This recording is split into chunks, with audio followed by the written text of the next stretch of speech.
Well, you know the deal. It is Monday night. It is Toronto. I am Chris Schreier, and this is the Toronto Beer Podcast with me, your host, Chris Schreier. That's how all those pieces fit together in the end, at the end of the day. Not quite the end of the day yet, is it? No, because here we are to drink some beer, talk some beer, maybe talk some rugby.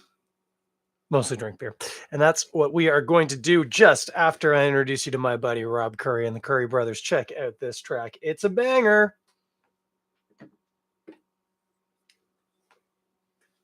I used the break to get my dolphin-shaped bottle opener ready. The bottle opener's in the tail. It's really cute. I got to be honest with you, it's actually not the most effective bottle opener. I usually end up having to fiddle with it a little bit. But for tonight, it's going to do the trick. What are we doing the trick with tonight? We are doing the trick tonight with this. Oh, it's back, baby. This is Bord du Lac from Amsterdam Brewery. This is a Saison. Yes, I have done this on the show, I'm pretty sure, before. And you know what? Don't care. It's delicious. We got some people with us already. Aries here. We got Jordan over there. Oh, yeah. Jordan's excited about this. I am too. Well, I won't keep any of you waiting. Let's just get in here. Let's see how fiddly this Dolfino bottle opener is. Oh, not bad. Not bad tonight. Not bad tonight. We're all right. We're all right. There's something about the shape of the tail and trying to get... Anyway, I don't need to bore you with the details. It worked just fine and dandy. This beer did not surge all over me. I wasn't even mentally prepared for it, and I should have been. Get the pour for the kids at home. Let me face the bottle and everything. If we're going to do things, we're going to do them right. Pouring this into a tulip glass because it's fancy pants beer and I'm not wearing fancy pants. The question is, am I wearing pants at all? There's really no way of knowing. I know, but you don't. I'm wearing pants if it's making you feel uncomfortable. I know that sometimes I don't wear a shirt when it's really hot. It's not that hot, and I am wearing pants. By the way, quick it's a bit of business we have to deal with first. There's still like construction happening on my street, and until minutes ago there was a bobcat driving around out there. If they fire that thing back up, there's nothing I can do. I'm sorry, it's just going to be noisy. I will talk over it. Also, my daughter's in the other room and she's making quite a cacophony too, so between the two of them, this is hardly a professional arrangement, but it's what we got, kids. It's what we got. And we got this glass here of Bord du Lac. If you're looking at the video, you are seeing well, it looks kind of dark in this light. Hang on. Try that. That kind of burns out my face a little. Yeah, we'll go with that. Jordan says 9 SRM. Maybe. I would have gone like 10, 11, but we're really just splitting hairs here. Hazy? It's hazy. It's not chunky. It's not like a New England IPA, but you definitely can't read through that. It is, if you don't know the SRM scale, I would call this like a medium yellow, tending to a touch of orange in the middle. The key here, kids, look at that head. That is bordering on meringue in density. Oh, they know what they're doing up there in Amsterdam. To Pueblo Sunset. I don't know if you're supposed to say it to Pueblo or not, but that's how I'm saying it. Yeah, we could call it that. Burnt sienna, maybe. I'm never sure what color burnt sienna is. Could be this. When I was a kid, I knew that puce was a color. I did not know what it was, and I'm still a kid in that sense. I couldn't tell you. This might be puce. I think puce is sort of a burgundy brown color, though. I guess I could look it up, but you know what?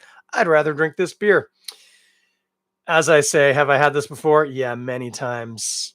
Do I feel any regrets about that? Not a one. Ha ha ha. Oh, this is another one of those ones, guys. It's hard not to just click end and sit and enjoy this on my own, but that would defeat the purpose of this whole endeavor. I mean, so straight out of the gate, what you're getting, it smells like a saison. It smells very specifically like a French saison. I know that a lot of people might think that I'm being really pretentious and differentiating between say, a French saison and a Dutch saison and a Belgian saison. Most of them are Belgian. This one's French, which is to say, I'm almost positive this is made with French saison yeast.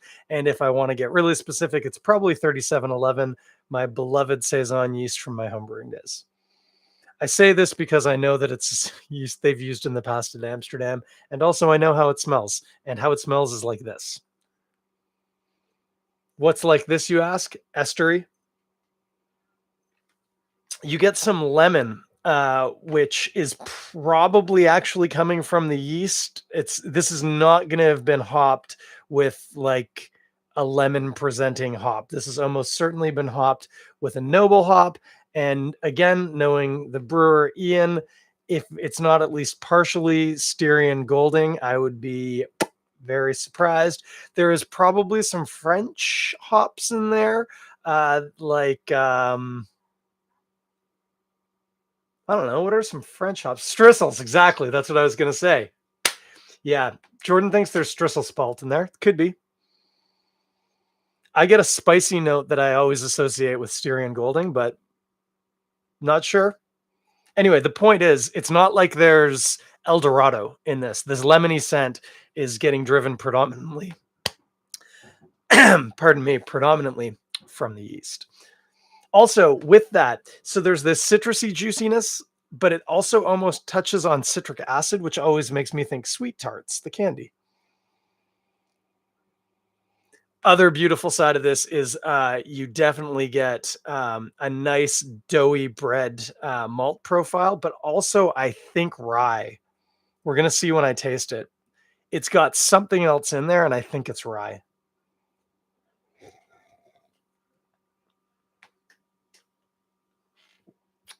Oh, yeah.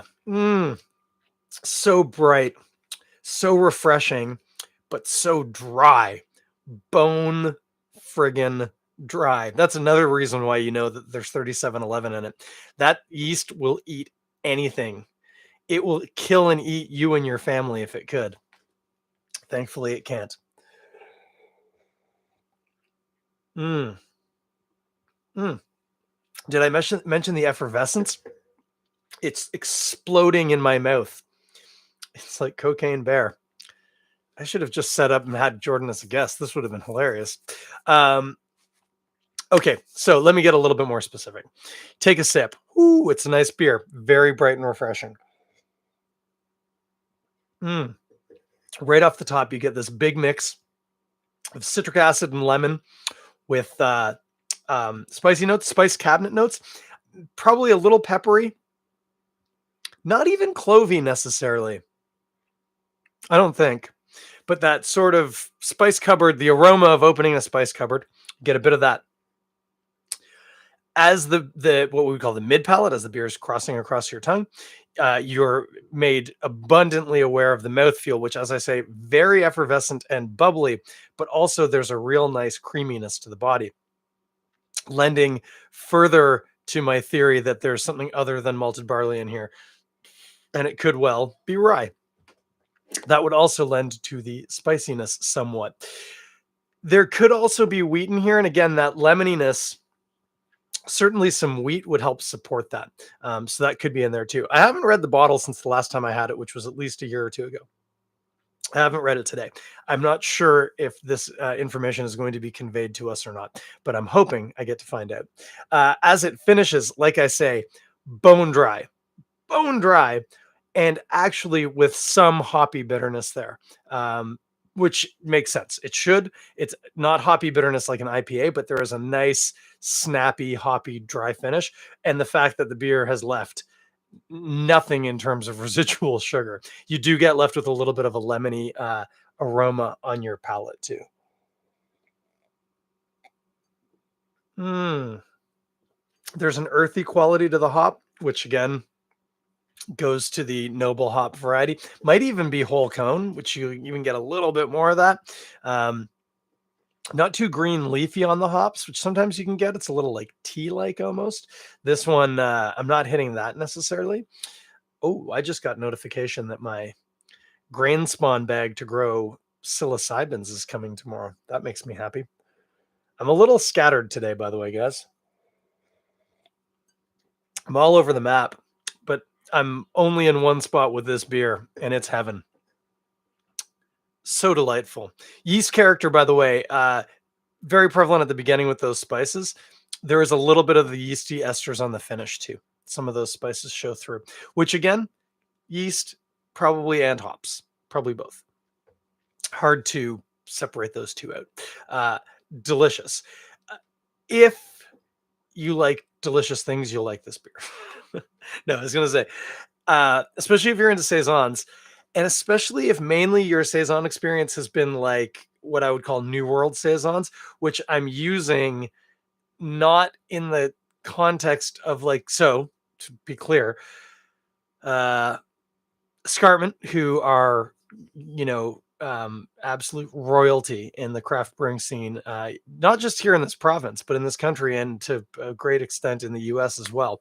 Uh, they have two saison blends. One is their old world saison blend, and the other is their new world saison blend. Now, I'm not saying New World Saison meaning specifically made with that yeast, although certainly that yeast is a great example of a yeast you could use to make it. New World Saisons almost always are funky. They almost always have at least a bit of like Brett Brooks in them, or another Brett strain, which is to say you end up getting some of those, well, Brett notes, which can be barnyardy, dank, getting into like horse sweat, which I know is a phrase that people like to ascribe to it. I don't spend a lot of time with sweaty horses, so couldn't say one way or the other, but I understand that sort of barnyardy barn kind of aroma. Brux, I think, is the one you can also get some real sour cherries off of. But the point is, you're getting what, the cool kids talk about, the funk. This, as an old world French saison, is made not with any of that. This is just, I'm pretty sure it's just a straight French saison yeast, and so you don't get any of that extra layer of complexity. And I am here for that. I do love that. Like, give me a Farmageddon from Bellwoods. I think that's fantastic. But sometimes I just want a straight saison, and this one does it. Now, a lot of the European saisons that you get exposed to at, say, the LCBO tend to be Belgian, which is fine. They make amazing saisons; they're delightful.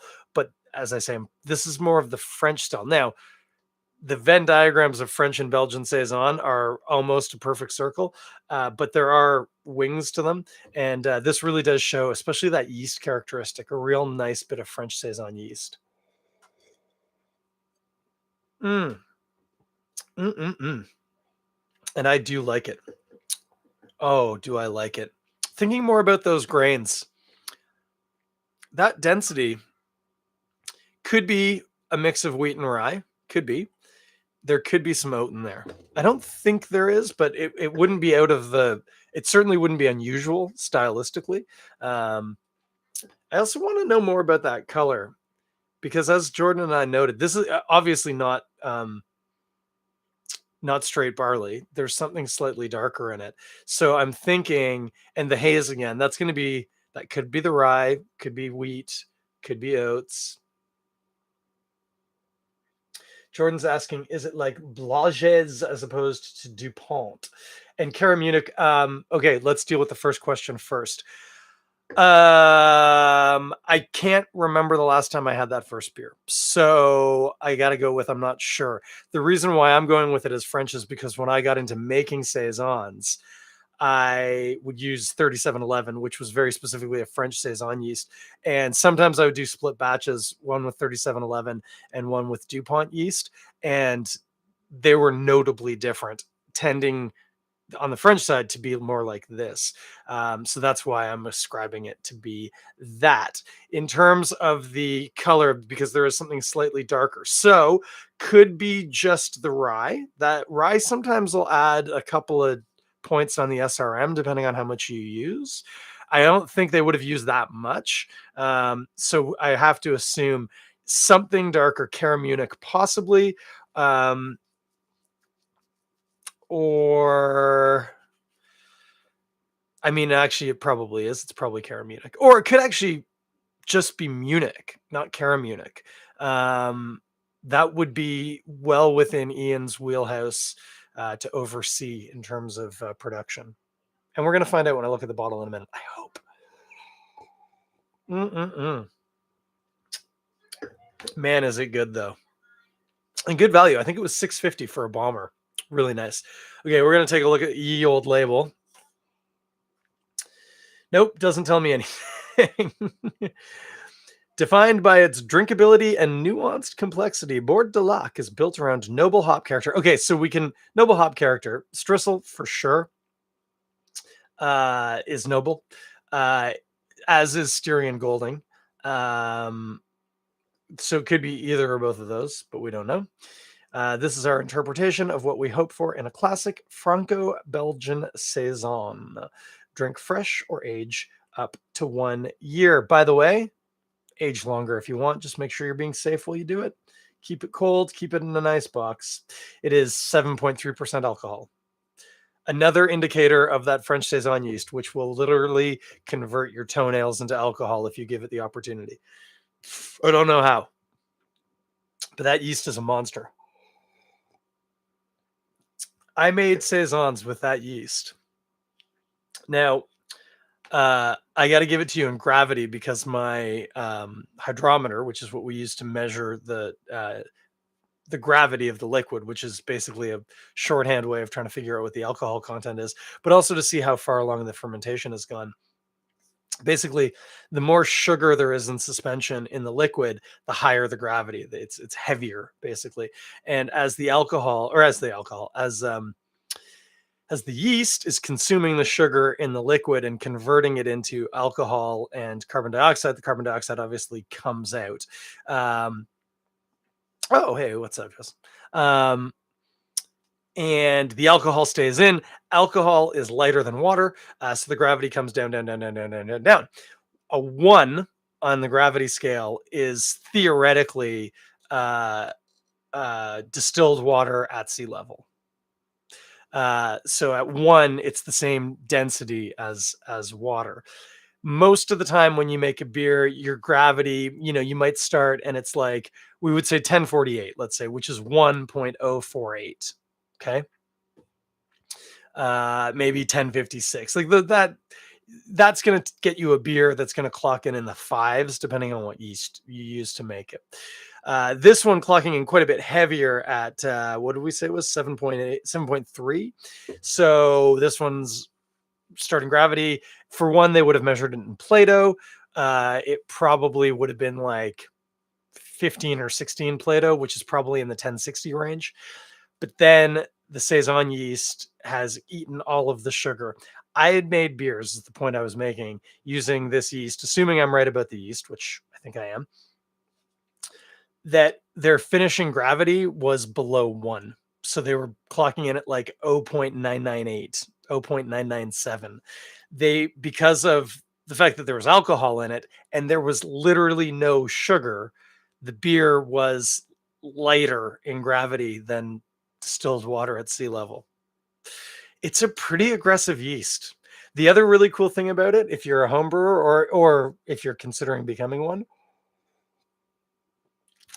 not only is it a heat tolerant strain of yeast, but it's actually a heat I like it strain of yeast. The hotter you ferment, let me try that again. The hotter you ferment it, within reason, the more of that yeast profile you get, more of the esters from the byproducts of the yeast. I just said the same thing twice, 2 different ways. I'm so tired right now. The hotter, the better. I would ferment the carboys at the foot of my bed on the 2nd floor of our house that didn't have air conditioning, where the ambient temperature in the summer could be over 30 degrees Celsius, like 32, 33, totally normal. And the beer loved it. And people loved the beer that came out of it. It really likes heat. It's not quite like a Kvike yeast where you can like push into the 40s, but like it's pretty close. It's pretty close. You can ferment this stuff anywhere. It's fantastic. The cooler you do it, the less yeast profile you get, funny enough. So, what was I saying? Oh, that I still don't know anything about this beer. I do know who does. I would have to use the Instagram machine to text him, though. Bord du Lac. Yeah. Bord du Lac. By the way, Bord du Lac, curious, means edge of the lake or the lake shore, which is actually a very appropriate beer for me. I live right by the Bord du Lac, Ontario. I don't think they're gonna tell me anything here. Nope. They told me the exact same thing that was on the side of the label. Canadian Beer News, probably just the same thing. Yeah, no, straight copy and paste to the news release, which is fine. That's what they do. I'm not judging. Nope. I'm gonna have to ask after the fact, but Ian will let me know. I'm curious. Anyway, this beer is delicious. It's a fantastic French saison. I'm so glad it comes in such a big bottle. I'm going to drink this all night and love it. And you should too. It is available right now, at least at a Sander, which is where I got it. Probably available to purchase at the Barrel House and the Brew House. Is that what we call it? Yeah. Queen's Quay. They probably have it available in bottles at Queen's Quay as well. And I know that it has been at the LCBO in the past. I don't know if it currently is. But if it is, you should pick it up. No matter what, you should pick it up. If you like delicious things, pick up this beer. What's Jordan said here? Whatever's in there, the cool thing about it is that it changes over time. That is a very good point. Like I said, should have just had a co-host tonight. Buy a 6-pack. I think they come in 4 packs, Jordan. But if you buy 6, that's fine too. Buy a couple and keep them. And if you're a real smart junior ranger, which is a phrase Jordan likes to use. So, okay, you're going to buy 6 of these. Okay. At least the minimum here is 6 is what you're going to buy. And they probably have date codes on them, but the date codes might not be the most obvious because they're typically printed on brown glass and a little hard to see. I don't know if you can hear the difficulty I'm having trying to find it. Maybe on the label. Well, okay. So the point is, I don't see the date code, but I know they have them. Amsterdam is nothing if not thorough. So there's a date code on there somewhere. But as I just demonstrated, don't trust it. The best thing you could have, actually, in this case, is a wax pencil. This is not a thing that most people have. But if you happen to have a wax pencil, you're laughing. If not, just throw a piece of masking tape on the label and write the year. Okay, so like if I bought 6 of these, I would write 2023. Done. If you want to get fancy and use a label maker, use a label maker. That'd be great. I mean, very professional of you, but you do what you need. Anyway, put the year on the bottle. Okay, drink 1 right now, maybe 2. Probably not at the same time. That's a lot of beer. That would be like 1.3 liters of a 7.3% beer. That's a lot. Stick with 1, you know? Put the rest in your ice box, or if you've got a cold room in your house, whatever, store it safely, okay? They're capped, not corked, so keep them upright. Not on their side. I mean, you can lay them on their side, but you absolutely don't have to. And it is technically better in this context to keep them upright. You have a smaller amount of surface area for oxygen exchange.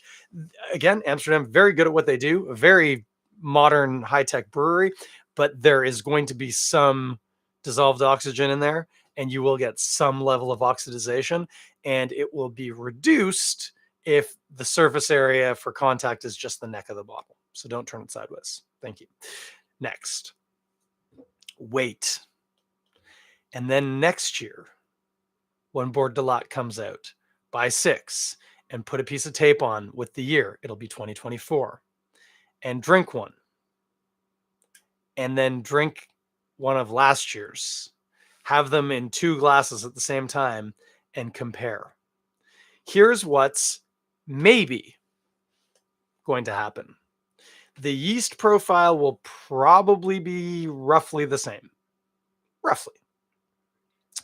The hop aromatics, which are going to be those spicy notes and maybe a bit of that earthiness, is probably going to drop a little. Also, as discussed, there's probably a little dissolved oxygen in there, so you will have a little bit of oxidization, which hopefully is just going to show up as just a hint of sherry. Maybe. Or maybe not at all, but maybe. But with the Saison, all bets are off. You could get a little bit more fermentation going on in there, and you might actually end up getting a stronger yeast profile. The hops might drop, but that might allow some of the spices from the grains to come out, and all of a sudden it's a whole new beer. And the only way you'll know is if you have a new one and an old one, and then you compare. But you remember you bought 6, and from this year, you're maybe down 3, so you still have 3 more, and it's 2024. This is future Chris talking to you from the future. I'm here in my DeLorean. You still have 3 more years, so you're going to do 2025, 2026, 2027. In 2027, you'll probably be able to do a flight of 4 different age expressions and compare all 4. What a joy. What a treat. Why am I going to give you my boots and my motorcycle, Jordan? I don't get that one. That might be a cultural reference I don't understand because I'm an old man. Anyway, a fantastic opportunity to do a vertical tasting is what we call that when you're comparing year over year over year. Another good beer, also from our friends in Amsterdam. Nope, not that one. There it is. Double Tempest. This is not the only bottle of Double Tempest I have in my fridge. You know why? Because it's good for doing vertical tastings. I got another one. This one isn't good for doing vertical tastings because they haven't made it that often. But if you find me a more modern bottle of Grand Reserve 17 from Unibrew, this one was made in 2011. This is 12 years old. And I have 2 of them. Anyone want to party? I don't know why this became my showing off things that I have lying around the house that I haven't drank yet, but I got one more. Do you want to see it? I know you do. This one, by the way, I'll never drink. I don't think. I think I might die if I do.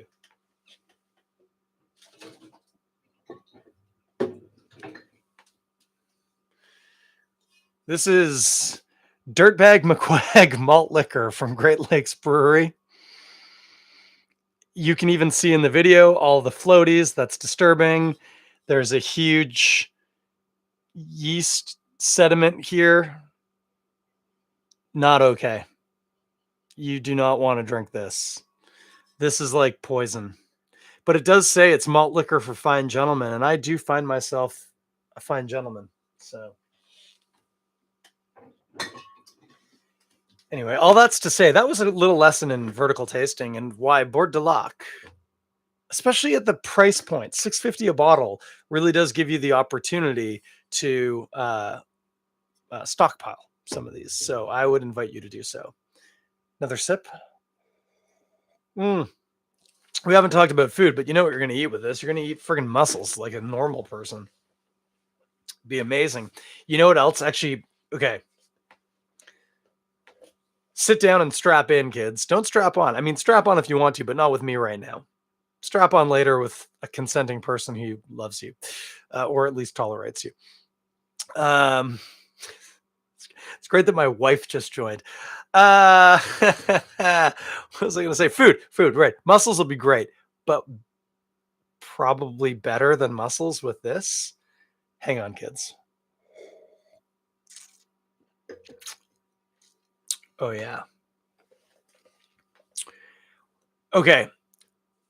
They're not exactly the same, but I'm going to use them interchangeably here because one of them is much more accessible than the other. What I really want you to have with this is spaetzle. Okay. Tiny German potato dumplings. What they're like is gnocchi. Okay. A lot of people know what gnocchi is, right? Gnocchi is like potato pasta, little balls, little tubes, sort of very popular. I think they're from northern Italy. It's unlikely you're going to find spaetzle ready made. It's something you can make.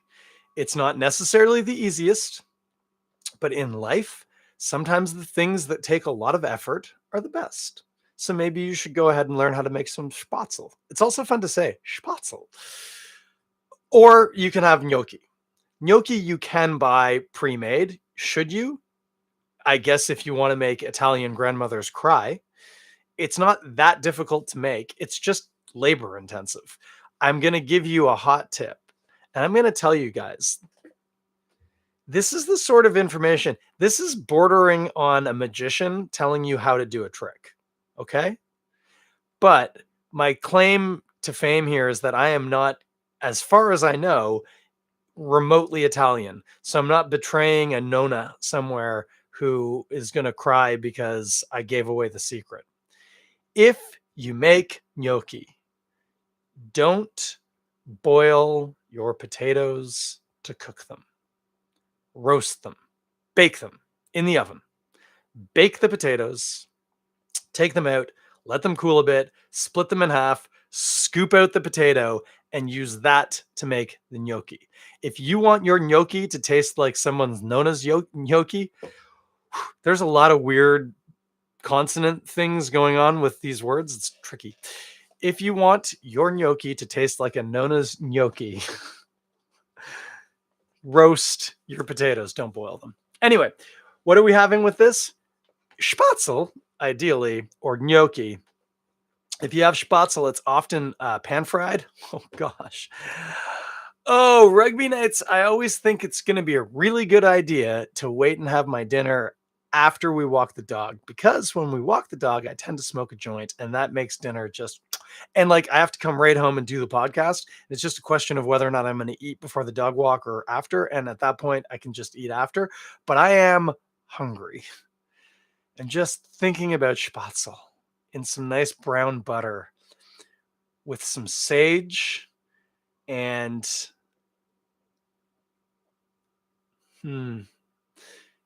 a little fresh rosemary. It's funny you just said tarragon because I was going to go with tarragon instead of rosemary. Tarragon, you're going to get more anisey qualities. Oh. Rosemary, you're getting a little bit more into the resinous, evergreeny qualities. You can go either way. I probably wouldn't do both, but you might get away with it. Okay. But you're going to have spaetzle, fried, brown butter, garlic, absolutely, shallots. Where are we? Somewhere that you don't have access to shallots? You're putting shallots in there. Sage, and Jordan says tarragon. I was right there with them. I was going to hold the tarragon for the gnocchi. I'm going to go sage and rosemary. Nice grate of black pepper. Nice grate of black pepper. Now, spaetzle is normally served with something, but you can eat it just like that. And with this beer, holy hell, your world will be on fire in a good way, not in a wildfire way. Thoughts and prayers if you're living without right now. It was smoky yesterday. You don't have spaetzle? You don't want to make spaetzle? That's fine. Gnocchi will work. If you do gnocchi, tarragon cream sauce is what I'm talking about. Exactly that. Funny because gnocchi is an Italian, again, northern Italian food, but tarragon, I mean, tarragon grows widely, but tarragon is a massive French ingredient. So, oh, and by the way, either way, bay. You need bay in both of those. Okay, you don't eat the bay, but it goes in while you're cooking. You need the bay. Not the Old Bay. I love Old Bay. Don't put Old Bay in this, though. Not the right thing at all. Bay leaves, bay laurel, it's often referred to. You need that too. Shallots also in the tarragon cream sauce. Stop screwing around with onions. Onions have their place. They're important. Stop screwing around with them. Put shallots in. Biggest traffic on. We're going to leave that. Uh, that's what you're eating with this. Oh, you're going to eat the shit out of that. I'm so hungry right now. Anyway, what do we got going on? Hey, Toronto's Festival of Beer brought to you by the beer stores coming up. You know how I know? Because I got a lot of emails about it. Am I going? Probably not.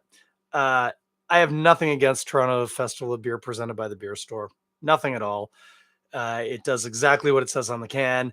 If at this point in your life you're going for the first time and figuring out what it's like, it's exactly like what you think it's going to be like. There's going to be a lot of dudes getting pretty drunk. It's not a sausage fest. There's actually a fairly decent representation of both genders, all genders really.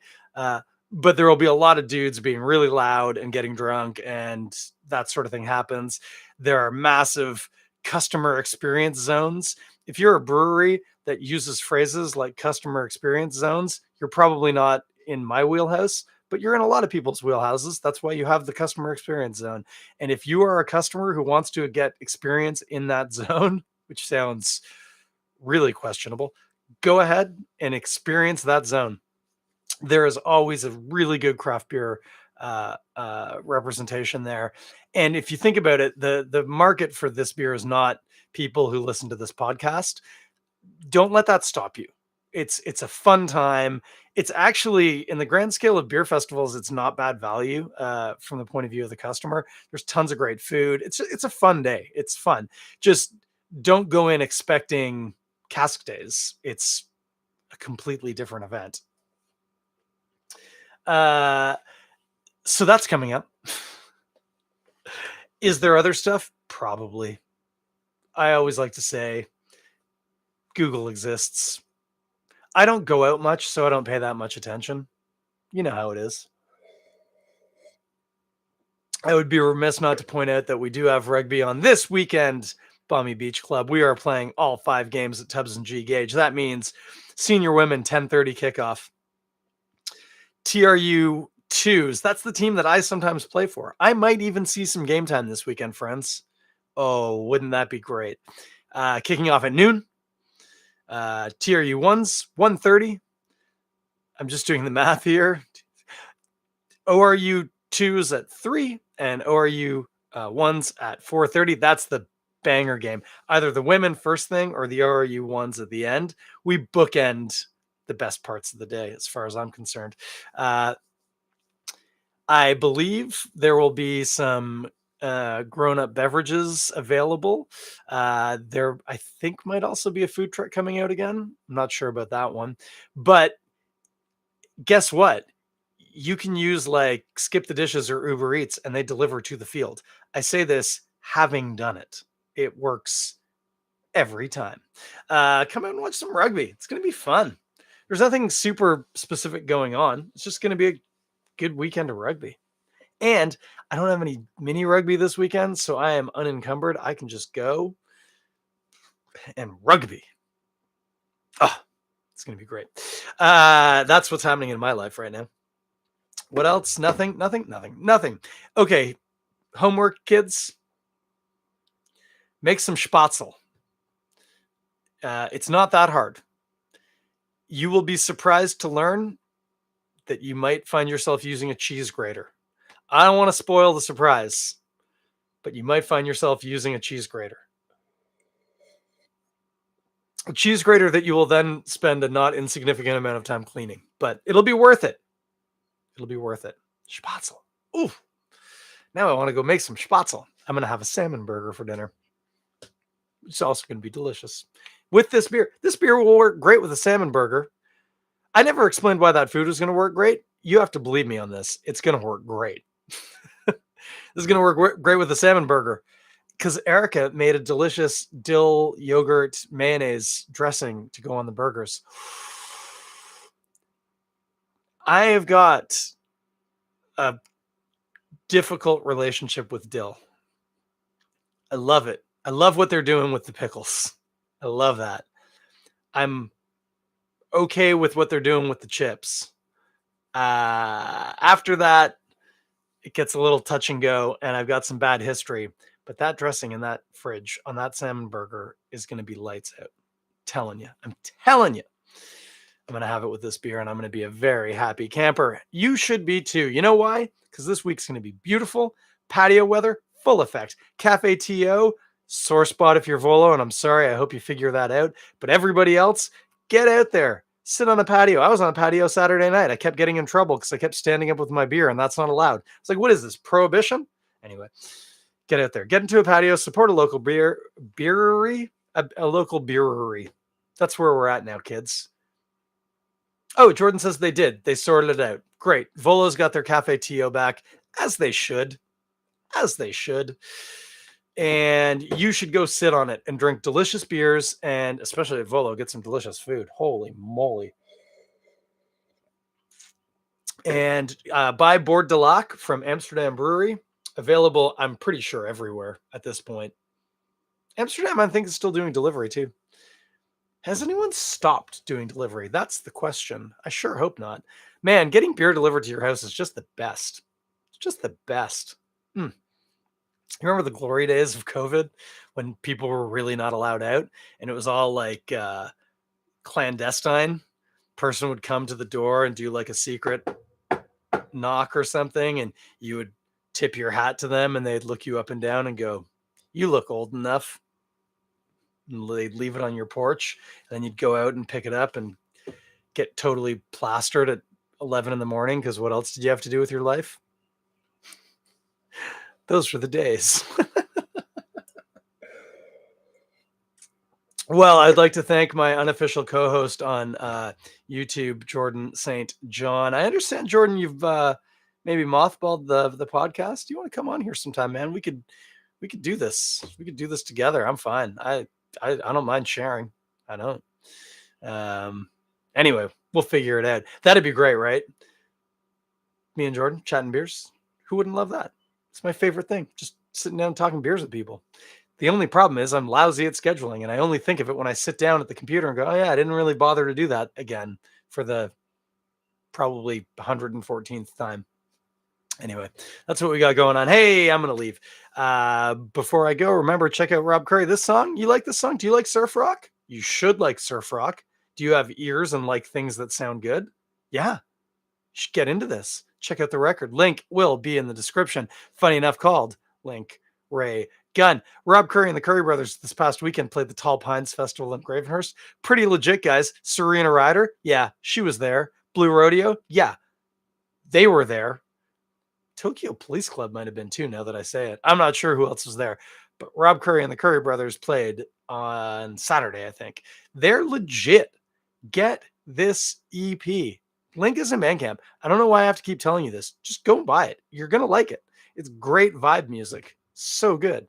Lo-fi, sci-fi, surf rock. What else do you want with your life? Anyway, don't need to end on such an angry note. It's a great song. We love it. Best theme ever. Way better than the one I made. Get some Bord du Lac. Support a local brewery, whatever that means. Get on a Cafe TO patio. I think I'm starting to talk like I'm from the UP. Get to the patio. No, that sounded like bad Irish. I don't know what that is. I gotta go, guys. I'm falling apart here. I'm falling apart. It's been a long one. I'm thankful that you're still here. If you are, which you are because you're hearing this. And if you're not, if a tree falls in the forest, blah, blah, blah, blah, blah. Have a great week. Take care of each other. Be safe out there. I will be back next week. Oh, I'm assuming Jordan says sounds good to me, baby. So maybe with Jordan St. John, we'll have to figure out the technology, but I would love that. We'll figure it out. You have a great night. I'll talk at you in 7 days. 7 days? Yeah. Yeah, because it's the weekend after is Canada Day. Probably won't talk to you on Canada Day. Probably will be consuming chemicals and staring at fireworks. So we don't need to get into that. Next week, I'll be back. We'll be back. We'll be back. Take care of each other. Bye.